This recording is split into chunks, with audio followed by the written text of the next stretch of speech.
भारत माता की, भारत माता की, भारत माता की। नमस्कार। नेताजी के क्रांति क्षेत्र शरद चंद्र चट्टोपाध्याय के कर्म क्षेत्र श्री रामकृष्ण परमहंस स्वामी विवेकानंद की परंपरा को समृद्ध करने वाले बेलूर मठ की इस पावन धरा को मैं आज आदर पूर्वक नमन करता हूं, श्रद्धा पूर्वक नमन करता हूं। हावड़ा की ये धरती पश्चिम बंगाल के समृद्ध अतीत का प्रतीक है। अब इसी धरती की संतानें बंगाल के उज्जवल भविष्य के लिए कमर कस चुकी है। सोनार बांग्ला के संकल्प को सच करने के लिए एक विशाल लहर मैं मेरे सामने देख रहा हूं। चारों तरफ लोग ही लोग हैं। और मैं बंगाल में इन दिनों जब भी आता हूं, एक के बाद एक रैली नए रिकॉर्ड एस्टैब्लिश कर रही है। भाई और बहनों, ये चुनाव सिर्फ सत्ता के परिवर्तन का नहीं है, बल्कि ये चुनाव आशोल परिवर्तन लाने का महायज्ञ है। ये चुनाव पश्चिम बंगाल की आकांक्षाओं का, नौजवानों के एस्पिरेशंस का है। आज पूर्व बांग्लार एकताई लक्ष्य सोनार बांग्लार पुनर्निर्माण, बांग्लार गौरव के आवाराव फिरिए आना लक्ष्य। आज सौष्टिक समय चले ऐसे छे যখন আমরা আবার সোনার বাংলা বানাবো। साथियों, 21वीं सदी के बंगाल को एक ऐसी सरकार चाहिए जो लंबे विजन के साथ यहां काम करे। आज जब देश अपनी आजादी के 75 वर्ष का पर्व मना रहा है, तो बंगाल को ऐसी सरकार चाहिए जो अगले 25 साल की प्लानिंग के साथ बंगाल को फिर से एक बार उसके स्वर्णिम काल में वापस ले जाए। लेकिन ममता दीदी के 10 साल का शासन इस बात का गवाह है कि उनके पास इसके लिए न विजन है और न ही इच्छा शक्ति है। किसानों के लिए दीदी का विजन क्या है? पीएम किसान सम्मान निधि पर रोक। हेल्थ सेक्टर के लिए दीदी का विजन क्या है? आयुष्मान भारत योजना पर रोक। अर्बन प्लानिंग के लिए दीदी का विजन क्या है? रेरा कानून को लागू करने पर रोक। हाउसिंग के लिए दीदी का विजन क्या है?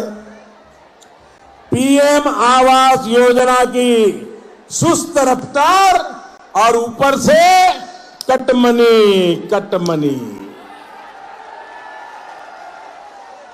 सेफ वाटर, शुद्ध जल के लिए दीदी का विजन क्या है? हर घर जल मिशन के पैसे जो भारत सरकार ने भेजे हैं, फाइलों में दबाकर बैठ जाना। आप मुझे बताइए, क्या जो इस विजन के साथ काम कर रहा हो, वो बंगाल के सामर्थ्य के साथ न्याय कर पाएगा? इसलिए बंगाल की जनता ने, आप सभी ने ठान लिया है, दीदी को अब जाना ही होगा।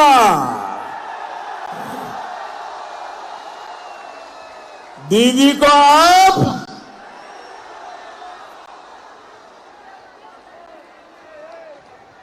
वैसे आज नंदीग्राम के लोगों ने ये काम पूरा कर दिया है।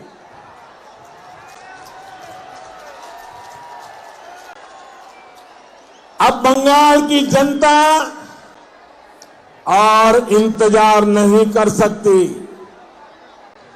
अपने भविष्य को बचाने के लिए, अपने बच्चों के भविष्य को बचाने के लिए, अपनी पहचान को बचाने के लिए बंगाल के लोग आज सिर्फ चुनाव में हिस्सा नहीं ले रहे हैं, बल्कि वो बंगाल के पुनर्जागरण का मार्ग तैयार कर रहे हैं। साथियों, बंगाल के प्रतिभाशाली लोगों ने दुनिया को दिशा दिखाई है, हर क्षेत्र में दिशा दिखाई है। एक जमाने में समुद्री ट्रांसपोर्ट का, इंडस्ट्रियल प्रोडक्शन का सबसे बड़ा केंद्र अगर देश का कोई था तो यही क्षेत्र था। वो भी दिन थे जब हावड़ा को इंजीनियरों का गढ़ कहा जाता था। ये संस्थान रिवर्स इंजीनियरिंग के उद्योगों के लिए जाना जाता था।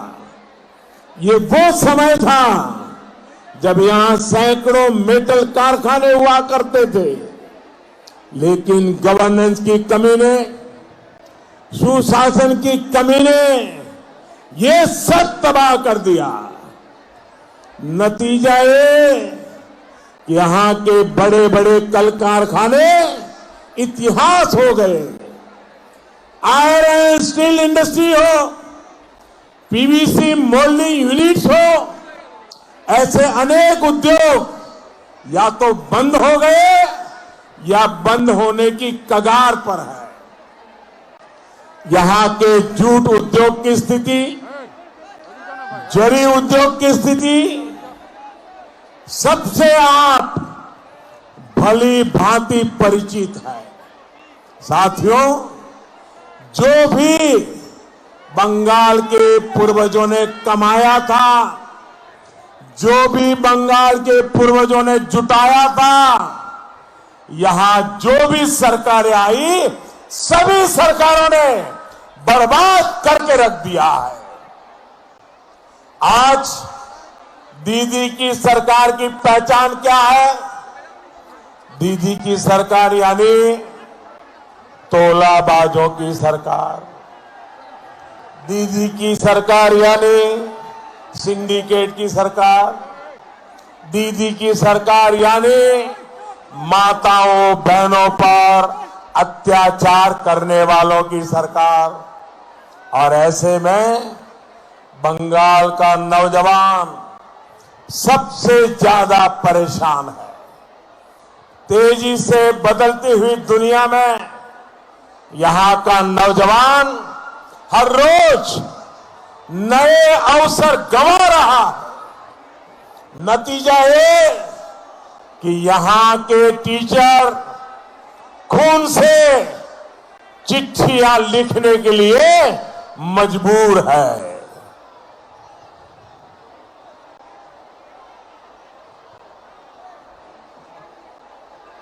राज्य सरकार के कर्मचारियों को बराबर वेतन का लाभ नहीं मिलता, भर्तियों की लिस्ट पहले तो आती नहीं है, और अगर आती भी है तो उस पर तुष्टीकरण का ठप्पा लगाकर ही भेजा जाता है। दीदी ने यहां तय कर दिया है, सरकारी योजनाओं का लाभ पाना है तो कटमनी देनी पड़ेगी। सरकारी अस्पताल में इलाज कराना है तो कटमनी देनी होगी। यहां तक कि किसी को अंतिम संस्कार भी कराना है तो भी कटमनी देनी होगी। भाइयों और बहनों, ऐसे माहौल में क्या बंगाल में निवेश बढ़ सकता है?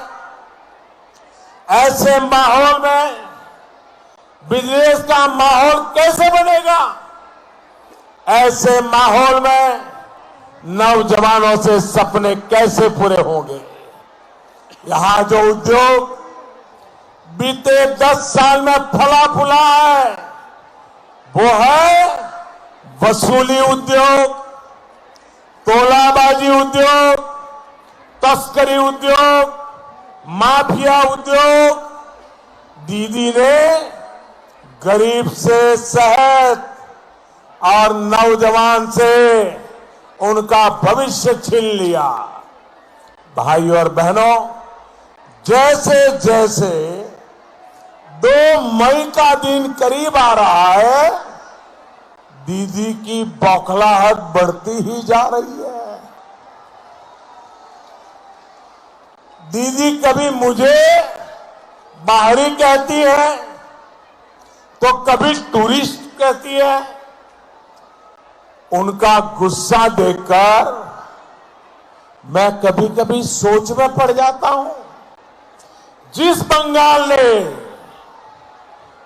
बंगाल की पवित्र धरती ने जय हिंद का नारा दिया, जिस बंगाल ने वंदे मातरम का उद्घोष किया, उस पवित्र धरती पर दीदी की इतनी संकीर्ण सोच। दीदी, ये किसके प्रभाव में बोल रही हैं आप? घुसपैठिए तो आपको अपने लगते हैं, लेकिन भारत मां की संतानों को आप टूरिस्ट कहती है। आपकी इन बातों को पूरा देश सुन रहा है। भाइयों और बहनों, बीजेपी वो पार्टी है जो बंगाल के सपूत मां भारती के लाल डॉक्टर श्यामा प्रसाद मुखर्जी के सपनों और संकल्पों से जुड़ी हुई है। जिस तिरंगे के लिए डॉक्टर मुखर्जी ने अपना बलिदान दिया, बीजेपी उस तिरंगे को कश्मीर से कन्याकुमारी तक पूरी शान से फहरा रही है। हम तिरंगे की आन बान शान के लिए मर मिटने वाले लोग हैं। ये बाहरी बोलकर देश के लोगों में भेद करना बंद करिए दीदी, बंद करिए। ये बाहरी बोलकर संविधान का पान करना बंद करिए दीदी। भाइयों और बहनों, मैं आपसे जानना चाहता हूं, क्या ममता दीदी इस चुनाव में अपने 10 साल के शासन का हिसाब दे रही है क्या? मैं जरा आपसे पूछता हूं, वो अपने 10 साल के काम का हिसाब दे रही है क्या? आप जरा बताइए, ये 10 साल के अपने काम का हिसाब दे रही है क्या? दे रही है क्या? पल पल का हिसाब देना चाहिए कि नहीं देना चाहिए? पल पल का हिसाब देना चाहिए कि नहीं देना चाहिए? पाई पाई का हिसाब देना चाहिए कि नहीं देना चाहिए? नहीं दे रही है। सच्चाई ये है कि उनके पास हिसाब देने के लिए कुछ है ही नहीं। दीदी, ओ दीदी,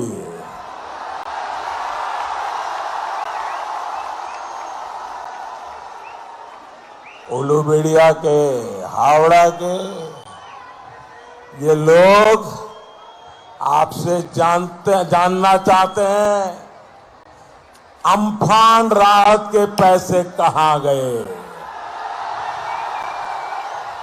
जवाब देना चाहिए कि नहीं देना चाहिए? अगर दीदी नहीं देती तो भतीजा दे दे। दीदी, आपको अंदाजा नहीं है कि बंगाल के लोग आपको बराबर पहचान गए हैं। बंगाल के लोग आपसे कितना नाराज है, आपको बंगाल के लोगों के गुस्से से अब कोई नहीं बचा सकता। दीदी, कोई नहीं बचा सकता है। दीदी, दीवार पर लिखा हुआ पढ़ लीजिए, आंख खोल करके पढ़ लीजिए, कान खोल करके दीदी सुन लीजिए। ये बंगाल की जनता इस चुनाव में आपको सजा दे करके रहने वाली है।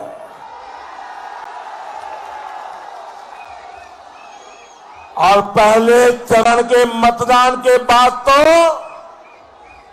दीदी को भी इसका अच्छी तरह अंदाजा लग चुका है। साथियों, अभी कुछ ही देर पहले नंदीग्राम में जो हुआ वो हम सब ने देखा है। ये दिखाता है दीदी अपनी हार मान चुकी है।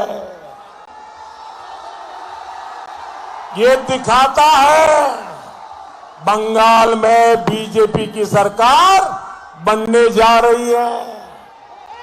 दीदी, अभी भी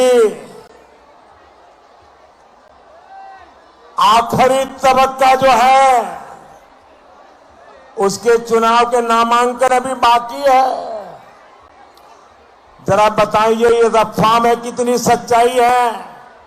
यहां जो लोगों में कानाफूसी चल रही है कि आप अचानक किसी एक सीट पर आखिर में फॉर्म भरने जा रही हो, क्या ये सच्चाई है क्या? दीदी,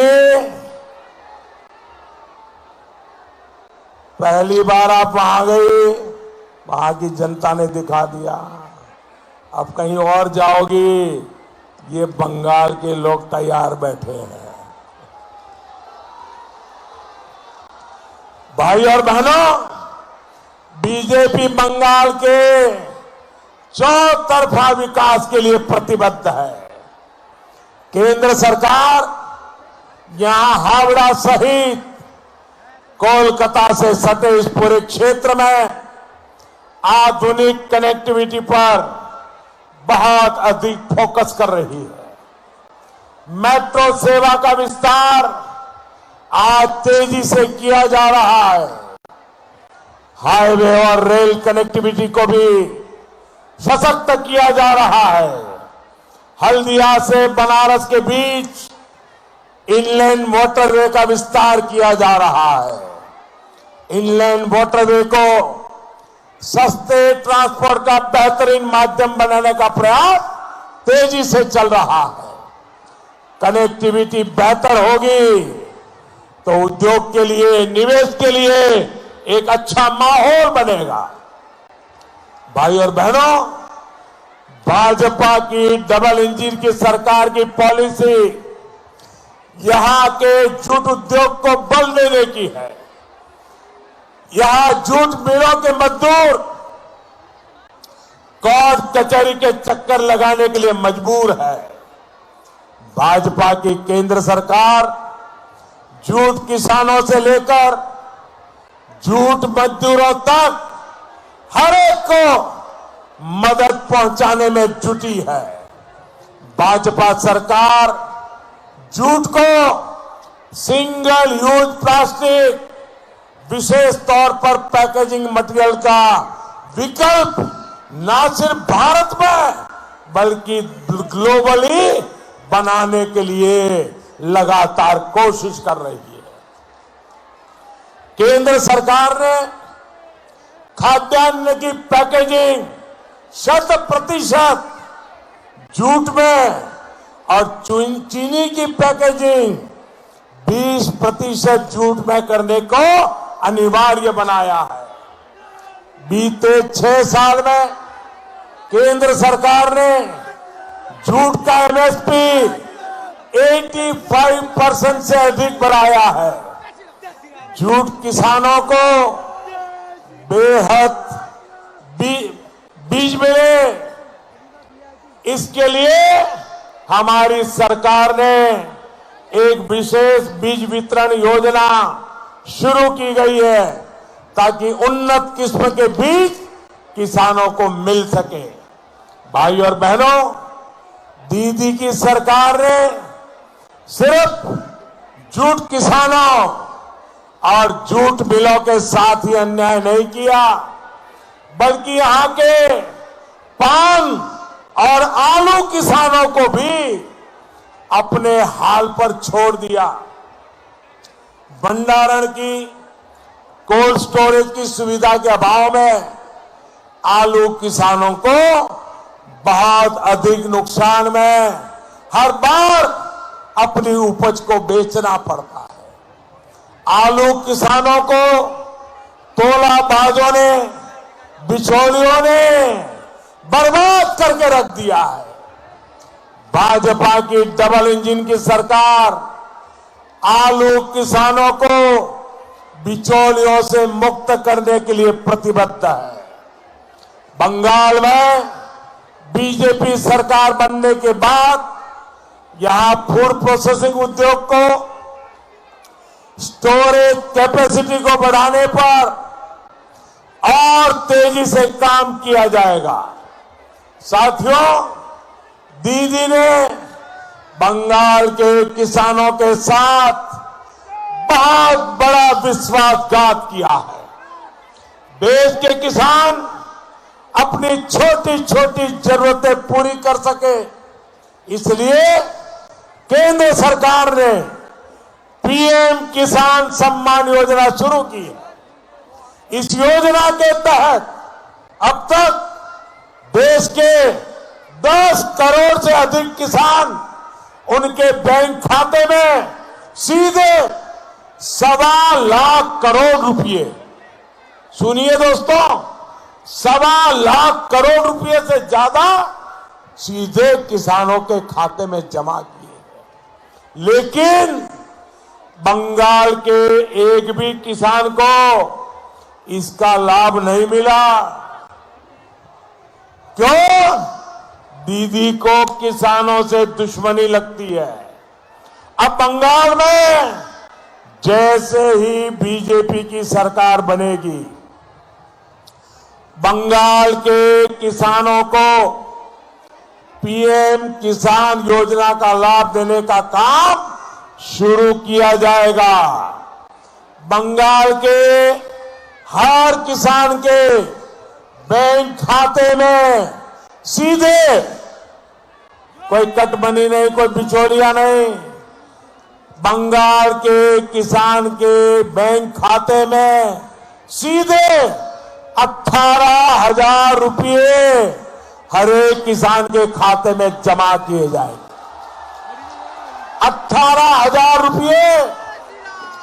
इसी तरह एक विशेष योजना चलाकर हमारे मछुआरे भाई बहनों को भी भाजपा की बंगाल सरकार में सीधे पैसे ट्रांसफर की योजना है। भाई और बहनों, बंगाल के लिए हमारा सपना बहुत बड़ा है। बंगाल के लिए हमारा संकल्प भी बहुत बड़ा है। ये हम सभी मिलकर के पूरा करेंगे और इसलिए इस बार जोर से छाप, कमल छाप, जोर से छाप, जोर से छाप, जोर से छाप। 2 मई के बाद यहां डबल इंजन की सरकार बनेगी और आप देख लेना, भाईपुर विंडो बंद होबे,